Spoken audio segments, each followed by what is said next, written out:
বছরে যে একটি রাতে আল্লাহ তাআলা আমাদের ভাগ্য নির্ধারণ করে দেন, সেটি কোন রাত? আপনাদের কাছে আমার প্রশ্ন, কোন রাত? কোন রাত? দুই রকম আসছে কথা। কেউ বলছেন শবে বরাত, কেউ বলছেন শবে কদর। আচ্ছা, যারা শবে বরাতে নির্ধারণ হয় এইটি বিশ্বাস করেন, এটি জানেন, তারা হাত তোলেন। হায় হায়, দুই তিনটা হাত মাত্র। আচ্ছা, যারা মনে করেন সবে কদরে হয় তারা হাত তোলেন। সব মানুষ দেখা যায় পক্ষে, হাত নামান। আলহামদুলিল্লাহ, আমরা দীর্ঘদিন থেকে নানাভাবে জেনে আসছি যে শবে বরাতে ভাগ্য ঠিক হয়, ভাগ্য নির্ধারণ হয়। মূলত এটি নির্ভরযোগ্য কোনো কথা নয়। নবী করিম সাল্লাল্লাহু আলাইহি ওয়াসাল্লাম থেকে বিশুদ্ধ কোনো হাদিস দ্বারা এরকম কোনো কিছুই বর্ণিত হয়নি। বরং সূরা দুখান আয়াত নম্বর 3 এবং 4 যদি আমরা পড়ি, তাহলে আমরা নিশ্চিত হই যে আল্লাহ রাব্বুল আলামিন বান্দার ভাগ্য সারা বছরে নির্ধারণ করেন হলো শবে কদরে, লাইলাতুল কদরে। আল্লাহ সুবহানাহু ওয়া তাআলা 3 নম্বর আয়াত সূরা দুখান, সেখানে আল্লাহ বলেছেন, ইন্না আনজালনাহু ফি লাইলাতিন মুবারাকাতিন ইন্না কুন্না মুনদিরিন। এরপরের আয়াতে 4 নম্বর আয়াতে আল্লাহ বলেছেন, ফিহা ইউফরাকু কুল্লু আমরিন হাকিম। অর্থাৎ আল্লাহ বলেছেন, নিশ্চয় আমি কোরআন নাজিল করেছি একটি বরকতময় রাতে। আমি মানুষকে সতর্ক করছি এই কোরআন নাজিলের মাধ্যমে, যেন তারা ভুল পথে না যায়। এই কোরআন সতর্ককারী। তো কোরআন নাজিল করেছেন আল্লাহ তাআলা বরকতময় রাতে, আয়াতে আল্লাহ বলেছেন। এরপর আয়াতে আল্লাহ বলেছেন ফিহা, মানে যে রাতে কোরআন নাজিল হয়েছে ওই রাতেই, প্রতি বছর ওই রাতেই ইউফরাকু কুল্লু আমরিন হাকিম, সকল গুরুত্বপূর্ণ বিষয়গুলো ধার্য হয় সে রাতেই, যে রাতে কোরআন নাজিল হয়েছে। এবার প্রশ্ন হলো, কোরআন নাজিল কোন রাতে হয়েছে? লাইলাতুল কদরে। আল্লাহ বলেছেন ইন্না আনজালনাহু ফি লাইলাতিল, কোরআনের আরেক আয়াত বলছে লাইলাতুল কদরে কোরআন নাজিল হয়েছে। তাহলে আমরা জানলাম যে মানুষের ভাগ্য মূলত নির্ধারিত হয় লাইলাতুল কদরে। আমরা শবে বরাতে ভাগ্য নির্ধারণ হয় যেটা জানি, এটা মূলত সঠিক নয়। সূরা দুখানের এই আয়াতের আলোকে কোন মুফাসসির, কোন বিশ্লেষক, আলিম, সম্মানিত আলিম, কোন বিশ্লেষক মুহাক্কিক বলেছেন যে এটা শবে বরাতকে বোঝানো হয়েছে, কিন্তু এটা জমহুরের মত না। সংখ্যাগরিষ্ঠ প্রায় সকল ইমামদের মত হলো এর ব্যতিক্রম। কারণ আয়াত স্পষ্টই আল্লাহ বলে দিয়েছেন, যেই রাতে কোরআন নাজিল হয়েছে ওই রাতে এটি হয়। আর কোরআন নাজিলের রাত কখনো শবে বরাত নয়, শবে কদর, সেটা আমরা সবাই জানি, কোরআন পরিষ্কার করে বলে দিয়েছে। তাহলে আমরা জানলাম যে ভাগ্য নির্ধারণকারী রজনী হলো লাইলাতুল কদর।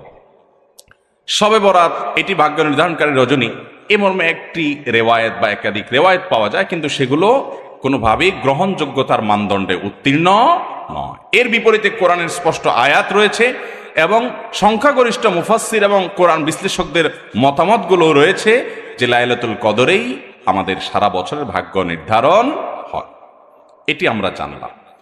এরপরে আসুন আমরা আরেকটা বিষয় জানি, সেটা হলো কি করলে আমাদের ভাগ্যে ভালো কিছু আল্লাহ তাআলা নির্ধারণ করবেন। খুব গুরুত্বপূর্ণ প্রশ্ন না? যে আমাদের জীবনে সৌভাগ্যবান আমরা কিভাবে হব, কিভাবে আমরা সৌভাগ্যের অধিকারী হব, ভাগ্য সুপ্রসন্ন হবে কি করলে? আল্লাহ তাআলা তো আগেই নির্ধারণ করে রেখেছেন, আমার এখন কিছু করার আছে কিনা? এটার জবাব হলো, আমাদের ভাগ্য যদি সুপ্রসন্ন করতে চাই, নসিবে ভালো কিছু লেখা হোক যদি আমরা চাই, আল্লাহর গোলামি এবং আল্লাহর দাসত্ব, আল্লাহর হুকুমগুলো মেনে চলার জন্য সিরিয়াস হতে হবে। এবং যে যত বেশি হতে পারবো তার নসিবে আল্লাহ তাআলা তত ভালো কিছু দিবেন ইনশাআল্লাহ। দ্বিতীয়ত, আত্মীয়তার সম্পর্ক যে যত বেশি ভালো রাখতে পারবে আল্লাহ তাআলা তার জীবনে তত বরকত দিবেন। বরকত এক জিনিস, পয়সা আরেক জিনিস।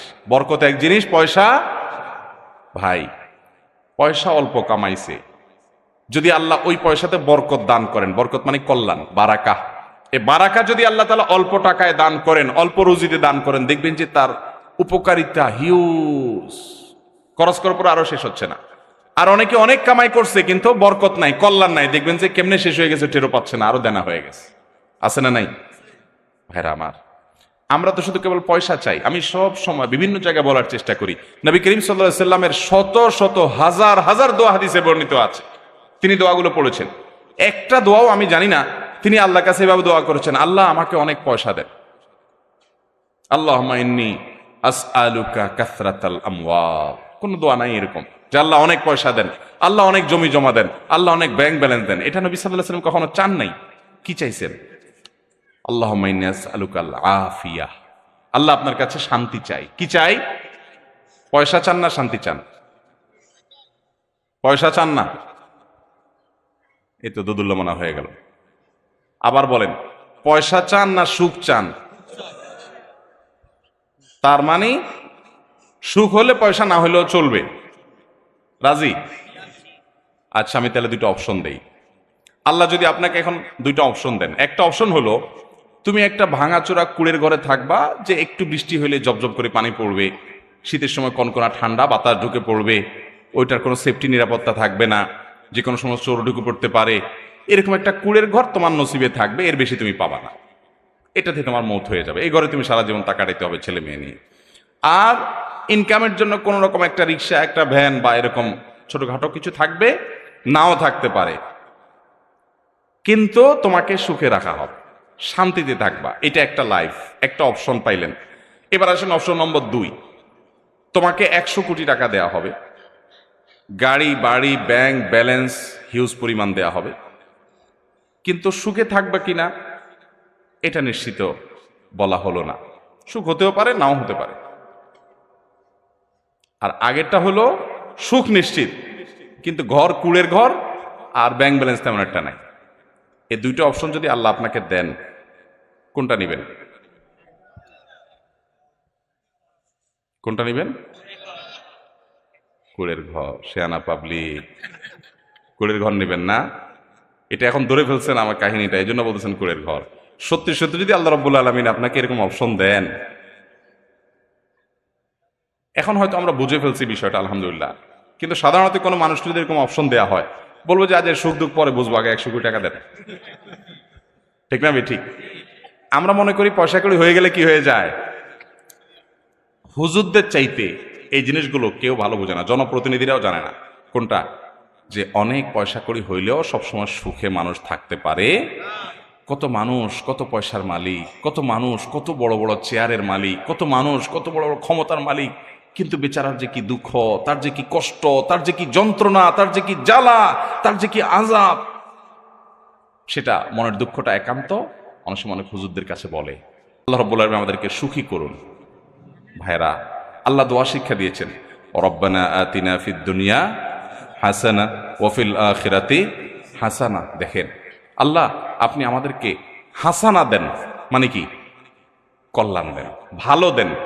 সে ভালোটা অল্প পয়সায়ও হতে পারে, অনেক বেশি পয়সায়ও হতে পারে। অনেকে শুধু আল্লাহর কাছে পয়সা চায়, আছে না নাই? কি চায়? শুধু পয়সা। অনেক বেকার যুবক আছে, বলে আল্লাহ বেশি না, 1,03,000 টাকা হলে একটা বাইক কিনবো, উবারে রাইড চালাবো, আর বাকি টাকা দিয়ে বিয়ে শাদী করে ফেলবো, আল্লাহ মোটামুটি চলবো। 3 লাখ হইলে চলবে, আল্লাহ আর লাগবে না, দিয়ে দাও। আছে না নাই? ওই 3 লাখে যে শান্তি হবে গ্যারান্টি আছে? বাইক নিয়ে পরের দিন যদি আপনি অ্যাক্সিডেন্ট হয়ে মরেন, কি করবেন এই টাকা দিয়া? অতএব টাকার ফিগার নয়, আল্লাহর কাছে দোয়ার আদব, দোয়ার শিষ্টাচার আছে। আল্লাহর কাছে শান্তি চাইতে হয়। নবী সাল্লাল্লাহু আলাইহি ওয়াসাল্লাম সুখ চাইছেন। আল্লাহ সুখ চাই, কয় টাকা দিবা তুমি জানো, তুমি সুখ কয় টাকা দিবা সেটা তুমি জানো, আমি কি চাই? সুখ চাই। উল্টাপাল্টা দোয়া করে বিপদে পড়ার ঘটনা জানেন না? যে প্রসিদ্ধ ঘটনা, এক যুবক দোয়া করছে আল্লাহর কাছে, আল্লাহ এমন একটা লাইফ দিবা, এমন একটা জীবন চাই তোমার কাছে, যে 2 হাত ভর্তি টাকা থাকবে আর আশপাশে সব নারী আর নারী থাকবে, এনজয় করব। 2 হাত ভর্তি টাকা থাকবে আর আশপাশে নারী আর নারী। তো এই বেচারা দোয়া আল্লাহ কবুল করে ফেলছে। এবং কবুল হয়েছে কিভাবে? সে কোন মহিলা স্টাফ বাসের বা মহিলা কোন শিক্ষা প্রতিষ্ঠানের বাসের কন্ট্রাক্টরে চাকরি পাইছে। হাত ভর্তি টাকা, আশপাশে সব মহিলা, মহিলা অন্যজনের টাকাও সব। উল্টাপাল্টা দোয়া করলে কি হয় দেখছেন? তো আল্লাহ তাআলার কাছে চাইবেন কি? সুখ না টাকা? কিন্তু আমরা এটা বিশ্বাস করতে চাই না, মনে করি আরে হুজুর পয়সা পেলে আপনিও খুশি। ভাইরা আমার, এটা আমাদের ইমানি দুর্বলতা, এটা আমাদের ইমানি দুর্বলতা।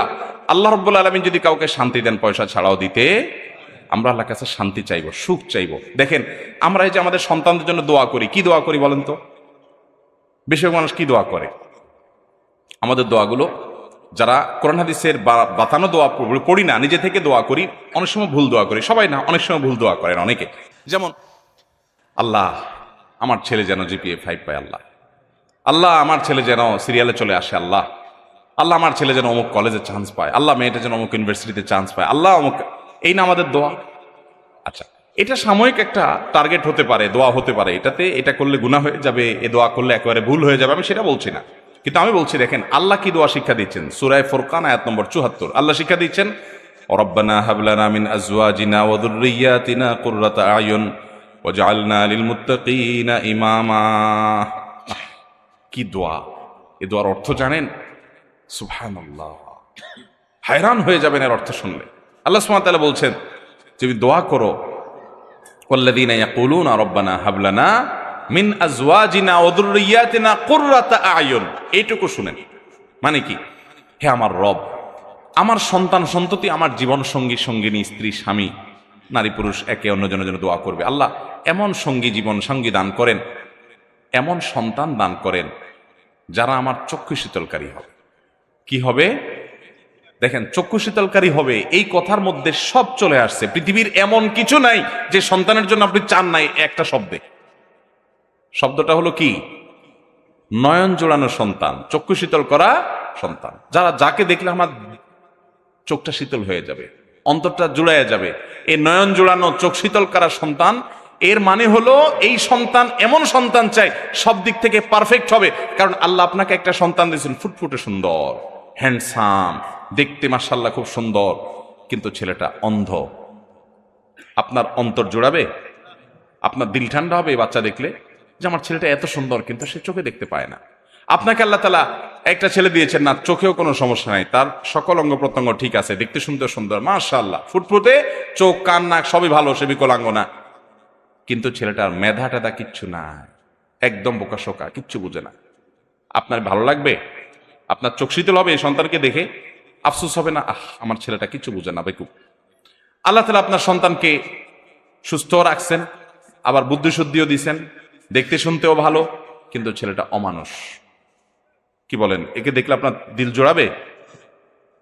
আবার ছেলেটা দেখতে শুনতেও সুন্দর, চোখ মুখ সব ঠিক আছে, আবার সে বুদ্ধি শুদ্ধিও আছে, আবার সে অমানুষও না, ছেলে হিসেবে মানুষ হিসেবেও খুব ভালো, ভদ্র, আপনার কথা শুনে সবই ঠিক আছে, কিন্তু তার জীবনে কোনো উন্নতি বরকত নাই, পয়সা কড়ি নাই, চাকরি বাকরি নাই, বেকার, কষ্টে দিনাতিপাত করে। এই ছেলেকে দেখলে আপনার ভালো লাগবে? ছেলের অবস্থা দেখলে আপনার ভালো লাগবে? আপনি এরকম কত পয়েন্ট বলবেন?